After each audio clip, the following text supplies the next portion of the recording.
Coming from a background of poverty within a family stricken with addiction, I learned at an incredibly young age some awfully hard life lessons. Most would say kids should never ever experience.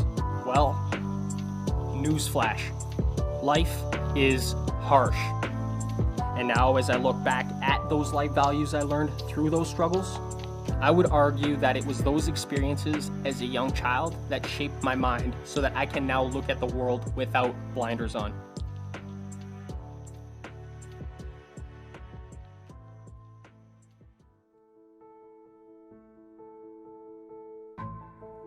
Many of us have lived sheltered lives for years and not by choice.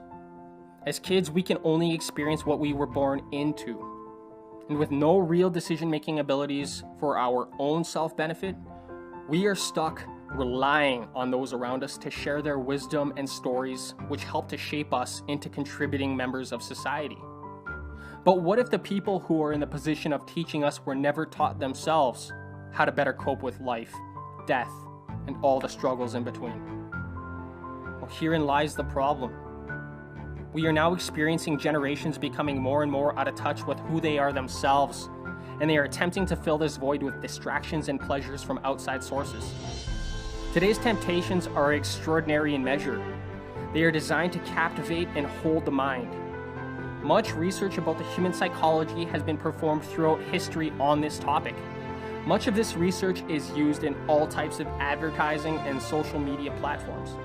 From the color of a candy wrapper and the shape of the lettering all the way to the ambient smells of a room. And they are all designed to affect your decision-making abilities, which they do. I liken it to researching an opponent's tactics and moves in order to manipulate and defeat them.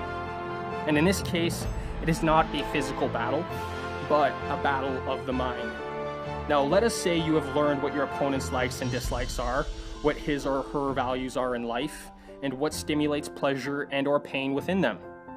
You've just gained an immensely powerful position against them.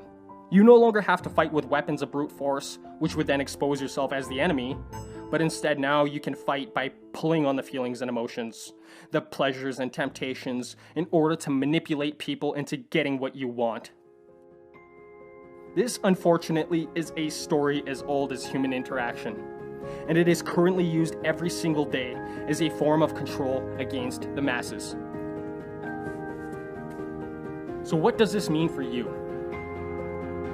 I think that it was really quite obvious that this system doesn't have your actual best self-interest and growth in mind.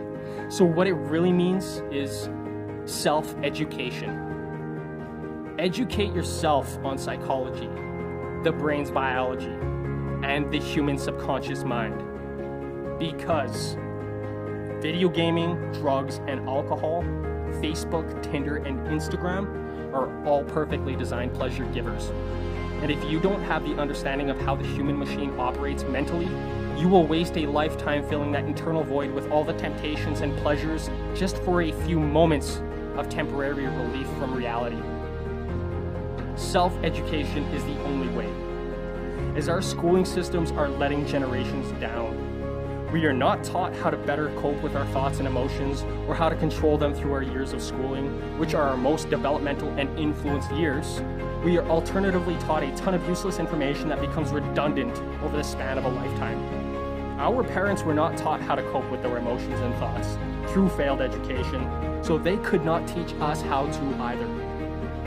And now we are raising the next generation in the exact same manner, but with the added twist of gratuitous social media usage, accessible with the touch of a finger.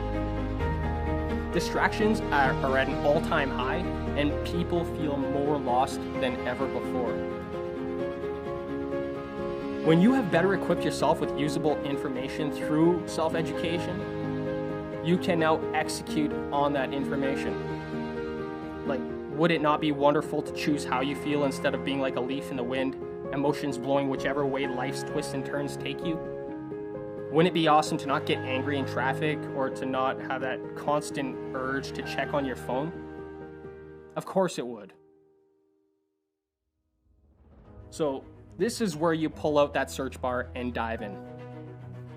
We can either use technology to keep us down, or we could choose to use it responsibly, to elevate our lives. There is plenty of information out there for those who earnestly seek it. It all comes down to choice. You know a problem exists. What you choose to do about it next will always be up to you. You are a powerful human being with an extraordinary mind. All you'll have to do is unlock it and believe in yourself.